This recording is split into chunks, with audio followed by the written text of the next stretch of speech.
विले या सुषमांकुर जो कि स्मॉल इंटेस्टाइन में पाए जाते हैं, यह सरफेस एरिया बढ़ाते हैं।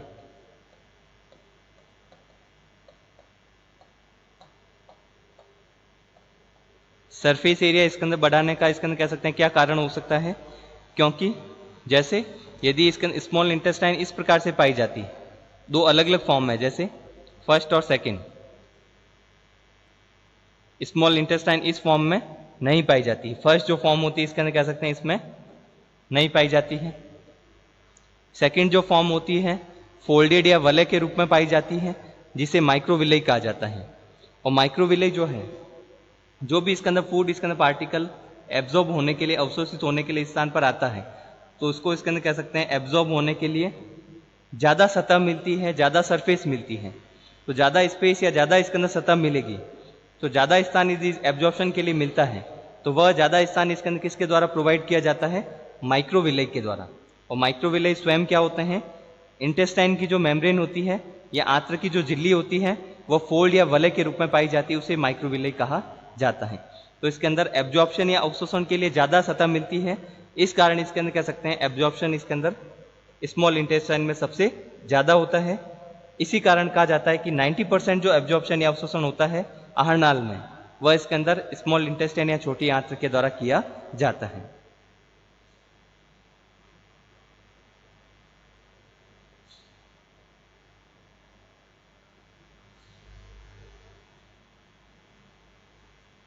इसके अलावा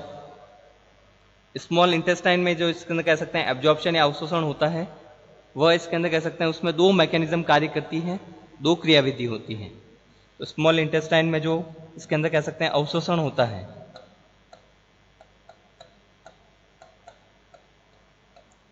अवशोषण के लिए इसके अंदर कह सकते हैं दो अलग अलग मैकेनिज्म कार्य करती है, या जिसे कहा जाता है दो क्रियाविधि होती है। क्योंकि इंटेस्टाइन जो है इसके द्वारा या छोटी आंत्र के द्वारा कार्बोहाइड्रेट का भी इसके अंदर एब्जॉर्प्शन होगा, विटामिन का भी होता है, या अमीनो एसिड का भी होता है, न्यूक्लिक एसिड का भी होता है, और लिपिड का भी एब्जॉर्प्शन पाया जाता है। तो अलग अलग इसके अंदर कह सकते हैं जैव अणु के इस अवशोषण के लिए दो प्रकार की इसके अंदर मैकेनिज्म या क्रियाविधि पाई जाती है। तो फर्स्ट इसके अंदर मैकेनिज्म हो सकती है, इसमें इसके अंदर कह सकते हैं वेन्स या सिराएं जो कि इसके अंदर जुड़ी रहती है हिपेटिक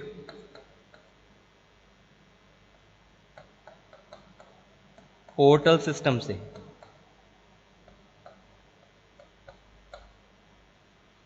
वेन्स या सिराएं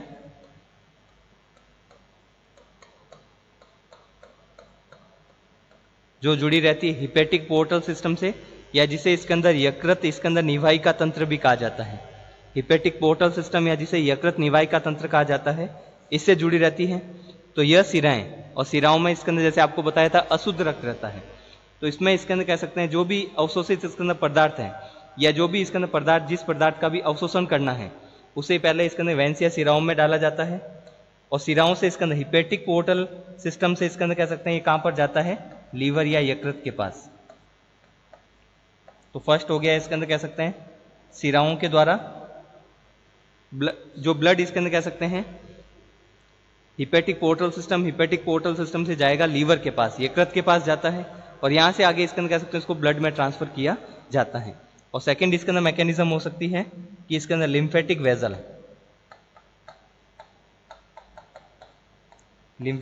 या लिम्फेटिक वाहिका, और लिम्फेटिक वेजल या वाहिका जो है जो कि इंटेस्टाइन के कांटेक्ट में रहती है। आंत्र के पास पाई जाने वाली जो लिम्फेटिक वेजल है, जो कि इसके अंदर कह सकते हैं लिम्फेटिक वेजल आंत्र से जो इसके अंदर भोजन है जो इसका पाचन हो चुका है उसका अवशोषण करती है, अवशोषण करने के बाद में इसके अंदर कह सकते हैं इसको ब्लड में डालती है लिम्फेटिक सिस्टम के द्वारा। एक तो इसके अंदर कह सकते हैं वेन्स या सिराओं के द्वारा हिपेटिक पोर्टल सिस्टम से या यकृत निवाहिका तंत्र से लीवर के पास जाता है। दूसरा इंटेस्टाइन में पाई जाने वाली जो लिम्फेटिक वेजल्स या वाहिकाएं हैं, ये इसके अंदर कह सकते हैं अवशोषित पदार्थ को इसके अंदर कह सकते हैं इंटेस्टाइन से लेकर ब्लड में या रक्त में डालने का कार्य करती है। तो दो अलग अलग प्रकार की क्रियाविधि होती है इसके अंदर स्मॉल इंटेस्टाइन में फूड या इसके अंदर भोजन का इसके अंदर कह सकते हैं अवशोषण करने के लिए, क्योंकि डाइजेस्टेड जो फूड होता है, पचित जो भोजन होता है, उसका अवशोषण किया जाता है, एब्जॉर्प्शन किया जाता है, और स्मॉल इंटेस्टाइन के द्वारा इसके अंदर कह सकते हैं जो अवशोषण किया जाता है उसकी दो अलग अलग प्रकार की मैकेनिज्म होती हैं जो आपको बताई गई है। इस प्रकार इसके अंदर कार्बोहाइड्रेट या इसके अंदर कह सकते हैं इंटेस्टाइन में जो एब्जॉर्प्शन होता है मुख्य रूप से इसके अंदर आंत्र में पाए जाने वाले इसके अंदर कह सकते हैं अवशोषण,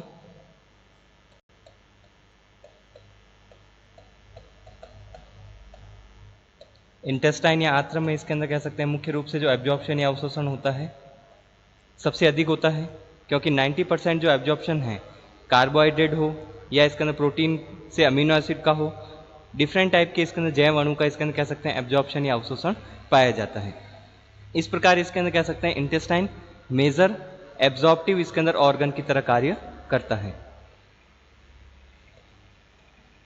और इसके अलावा इसके अंदर इंटेस्टाइन जो है वह हिपेटिक पोर्टल सिस्टम के द्वारा और सेकंड इसके अंदर लिम्फेटिक इसके अंदर सिस्टम के द्वारा इसके अंदर डिफरेंट इसके अंदर कह सकते हैं बायोमोलिक्यूल या जैव अणु का पाचन करती है। इंटेस्टाइन के द्वारा दो मैकेनिज्म होती है, डिफरेंट टाइप के फैटी एसिड का इसके अंदर जो एब्जॉर्प्शन है अवशोषण अलग मैकेनिज्म के द्वारा होता है, क्रियाविधि के द्वारा होता है, और कार्बोहाइड्रेट है प्रोटीन से बनने वाले अमीनो एसिड का एब्जॉर्प्शन अलग क्रियाविधि के द्वारा होता है, जिसमें आपको बताया गया था इसके अंदर हिपेटिक पोर्टल सिस्टम या निवाहिका तंत्र के द्वारा, और सेकंड हो सकता है इसके अंदर लिम्फेटिक सिस्टम के द्वारा। फर्स्ट इसके अंदर हो सकता है जैसे एब्जॉर्प्शन ऑफ कार्बोहाइड्रेट,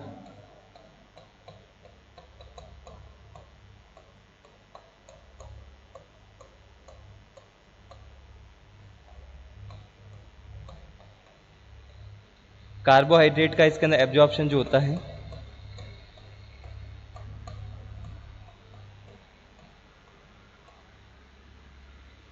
कार्बोहाइड्रेट का इसके अंदर जो एब्जॉर्प्शन होता है मुख्य रूप से यकृत निवाहिका तंत्र द्वारा होता है।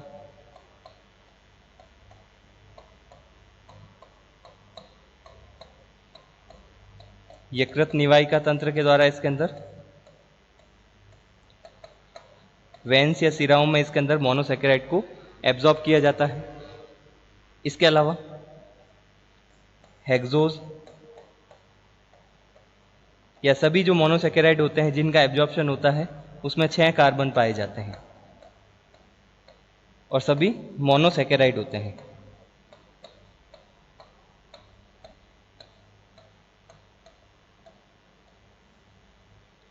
मोनोसैकेराइड कौन कौन से हो सकते हैं, जैसे ग्लूकोज, फ्रक्टोज,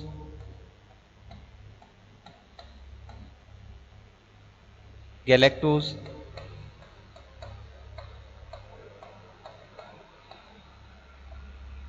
मैनोज,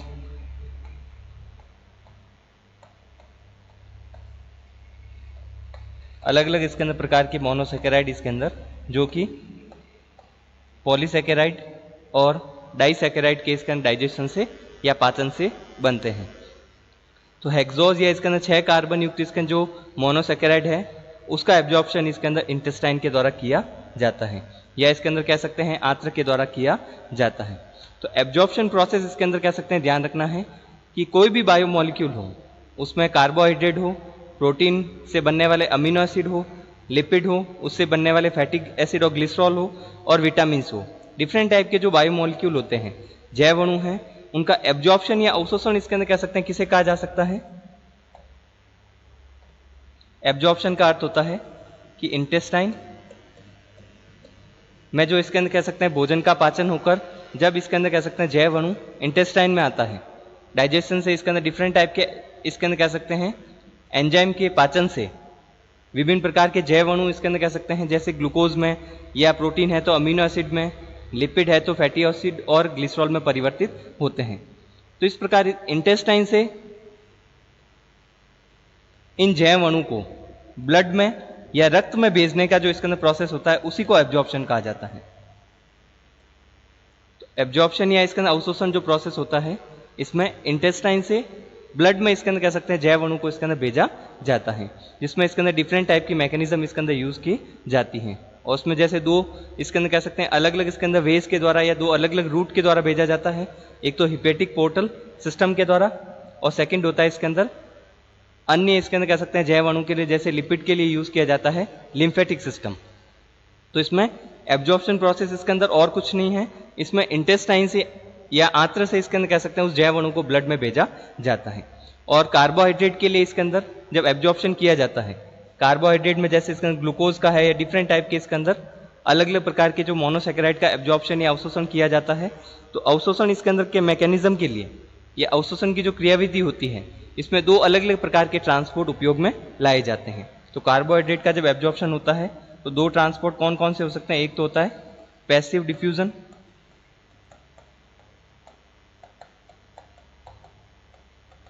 सेकंड होगा इसके अंदर एक्टिव ट्रांसपोर्ट।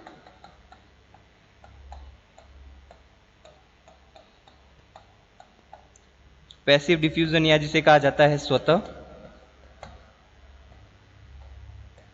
डिफ्यूजन या विसरण,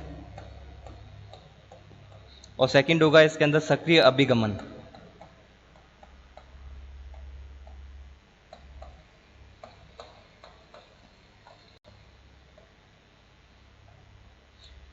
एक्टिव ट्रांसपोर्ट और पैसिव डिफ्यूजन, इसके अंदर दो मैकेनिज्म यूज की जाती है कार्बोहाइड्रेट का एब्जॉर्प्शन या अवशोषण कराने के लिए। यह इसके अंदर कहा जा सकता है कि इसके अंदर अमीनो एसिड का एब्जॉर्प्शन भी इसके अंदर कह सकते हैं, जिसमें इसमें से एक प्रोसेस यूज की जा सकती है या दोनों प्रोसेस इसके अंदर उसके लिए भी यूज किए जा सकते हैं। तो इसमें आपको ध्यान रखना है कि सिंपल डिफ्यूजन जो प्रोसेस होता है, जैसे नाम से पता चल रहा है, इसमें पैसिव या स्वतः होता है। किसी भी मॉलिक्यूल की उच्च सांद्रता से निम्न सांद्रता की ओर मॉलिक्यूल इसके अंदर स्वतः यदि ट्रांसफर होता है, स्थानांतरित होता है, इसे पैसिव डिफ्यूजन कहा जाता है। और यदि वह मॉलिक्यूल इसके अंदर कह सकते हैं, यदि इसके अंदर कह सकते हैं इसकी सांद्रता इसके अंदर जिस स्थान पर इसके अंदर कह सकते हैं उसको भेजना है, जैसे ग्लूकोज हो या सोडियम आयन हो, कोई भी इसके अंदर मॉलिक्यूल हो सकता है, ग्लूकोज हो सकता है या फ्रक्टोज है या अमीनो एसिड है, किसी भी इसके अंदर स्थान पर जब उसकी सांद्रता इसके अंदर कह सकते हैं कम है या ज्यादा है उस स्थान पर भी भेजा जा सकता है, और कम है उस स्थान पर भी भेजा जा सकता है। तो ऐसे इसके अंदर कह सकते हैं ट्रांसपोर्ट या एक्टिव ट्रांसपोर्ट इसके अंदर उसे कहा जाता है जिसमें इसके अंदर एटीपी का उपयोग किया जाता है, एडिनोसिन ट्राइफॉस्फेट, एटीपी या जिसे कहा जाता है एनर्जी या ऊर्जा का उपयोग होता है। इसमें कंसंट्रेशन ग्रेडियंट के अगेंस्ट में भेजा जाता है, क्योंकि उच्च सांद्रता से निम्न सांद्रता की ओर स्वतः इसके अंदर कह सकते हैं मॉलिक्यूल जा सकता है या उसका ट्रांसफर हो सकता है, लेकिन यदि इसके अंदर कह सकते हैं कम सांद्रता से अधिक सांद्रता की ओर मॉलिक्यूल को यदि भेजना है, उसके लिए एनर्जी या ऊर्जा देनी होती है, और एनर्जी या ऊर्जा इसके अंदर कह सकते हैं दी जाती है एटीपी के रूप में, जिसे कहा जाता है एडिनोसिन ट्राइफॉस्फेट। तो एडिनोसिन ट्राइफॉस्फेट या ऊर्जा इसके अंदर देने वाला जो ट्रांसपोर्ट होता है, अभिगमन होता है, जिसे एक्टिव ट्रांसपोर्ट कहा जाता है, और स्वतः होता है उसे इसके अंदर पैसिव डिफ्यूजन कहा जाता है। तो जैसे इसके अंदर कार्बोहाइड्रेट के लिए कौन सी मैकेनिज्म इसके अंदर किस प्रकार से, ग्लूकोज का एब्जॉर्प्शन इसके अंदर कह सकते हैं किस प्रकार से होता है, इसका अर्थ है कि ग्लूकोज इंटेस्टाइन या आंत्र से ब्लड में कैसे आता है। तो ग्लूकोज का ट्रांसपोर्ट इसके अंदर आपको बताते हैं। तो इस प्रकार इसके अंदर डायग्राम में देखा जा सकता है, यह जो भाग होता है इसे इंटेस्टाइन कहा जाता है, या जिसे इंटेस्टाइन या आंत्र कहा जाता है। नेक्स्ट, इंटेस्टाइन या आंत्र के बीच में, इंटेस्टाइन और ब्लड कैपिलरीज के बीच में, सेकंड इसके अंदर ये पार्ट हो सकता है ब्लड कैपिलरीज,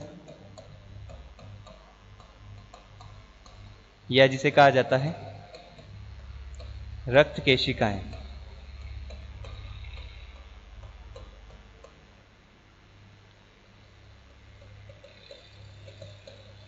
इंटरस्टीडियल या इंटर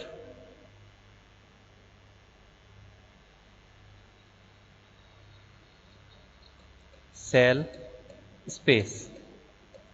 रक्त केशिका और आंत्र के बीच में जो खाली स्थान होता है इसे कहा जाता है इंटरसेल स्पेस या इंटरस्टीडियल स्पेस। इंटेस्टाइन या आंत्र में जो ग्लूकोज के मॉलिक्यूल पाए जाते हैं,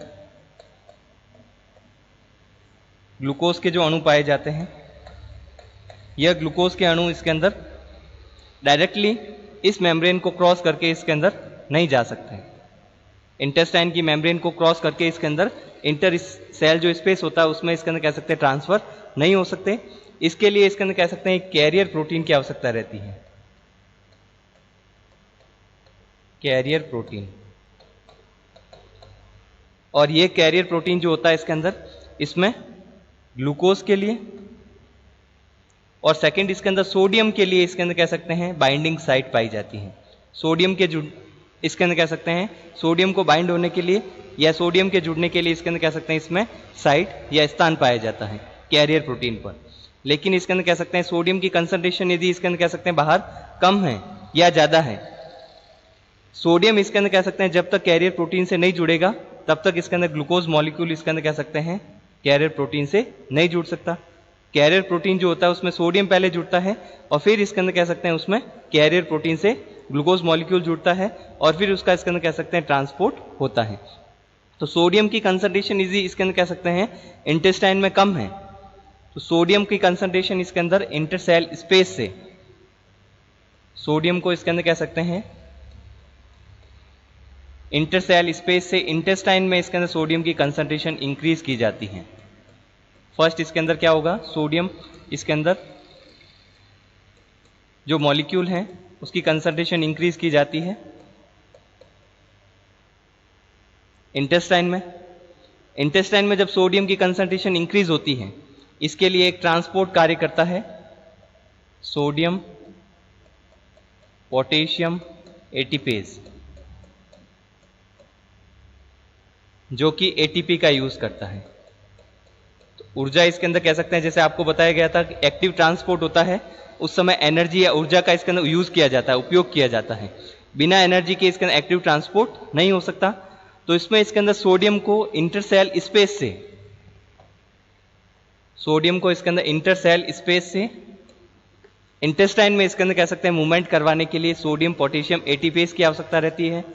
और सोडियम पोटेशियम जो एटीपेज है वह एटीपी या ऊर्जा इसके अंदर कह सकते हैं एनर्जी का यूज करता है और इसके अंदर इंटरसेल स्पेस से सोडियम को इसके अंदर कह सकते हैं इंटेस्टाइन में इसके अंदर कह सकते हैं ट्रांसपोर्ट करता है। और सोडियम की कंसंट्रेशन जब इसके अंदर कह सकते हैं इंटेस्टाइन में इंक्रीज होती है, सोडियम इसके अंदर कैरियर प्रोटीन से जुड़ता है और सोडियम जब कैरियर प्रोटीन से जुड़ेगा उसके बाद इसके अंदर ग्लूकोज का मॉलिक्यूल कैरियर प्रोटीन से जुड़ता है और इसके अंदर इसका ट्रांसपोर्ट होता है इंटरसेल स्पेस में। अभी भी इसके अंदर कह सकते हैं ब्लड में इसका मूवमेंट नहीं होता है।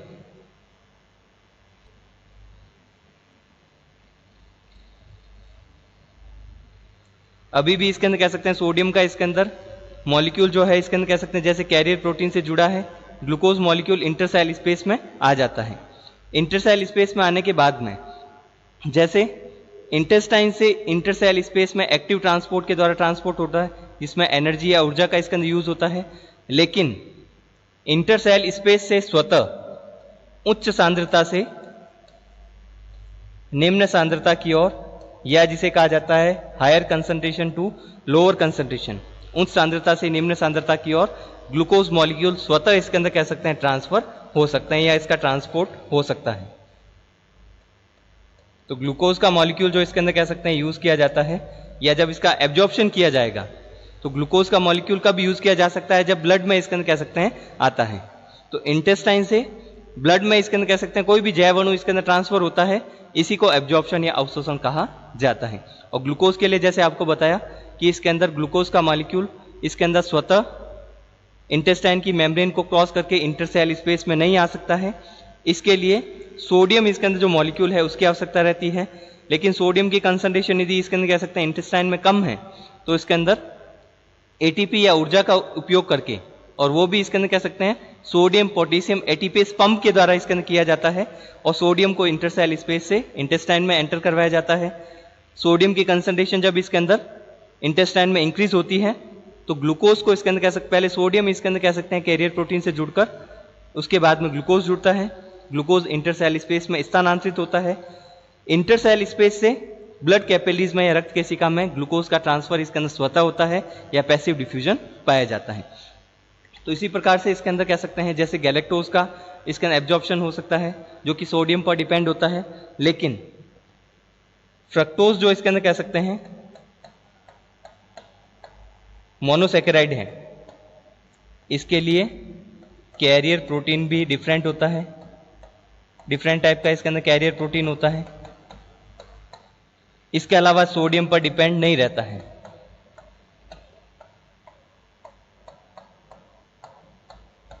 तो कहा जा सकता है कि इसके अंदर ग्लूकोज का जो मॉलिक्यूल है जो कि सोडियम पर डिपेंड रहता है, जिसका इसके अंदर ट्रांसपोर्ट, सोडियम इसके अंदर नहीं होगा तो इसका ट्रांसपोर्ट नहीं हो सकता, लेकिन फ्रक्टोज का इसके अंदर कह सकते हैं, फ्रक्टोज के लिए इसके अंदर ध्यान रखना है कि कैरियर प्रोटीन भी इसके अंदर कह सकते हैं इसमें डिफरेंट होगा, अलग होता है। और सेकंड इसके अंदर आपको इसमें ध्यान रखना है कि इसके अंदर सोडियम पर इसके अंदर कह सकते हैं इसका ट्रांसपोर्ट डिपेंड नहीं रहता है। जिस प्रकार से मैकेनिज्म होती है ग्लूकोज के लिए, सोडियम पर डिपेंड नहीं रहेगा इसके अंदर फ्रक्टोज के ट्रांसपोर्ट के लिए। तो इसमें आपको ध्यान रखना है। यह इस प्रकार से कार्बोहाइड्रेट का इसके अंदर कह सकते हैं जो एब्जॉर्प्शन होता है, दो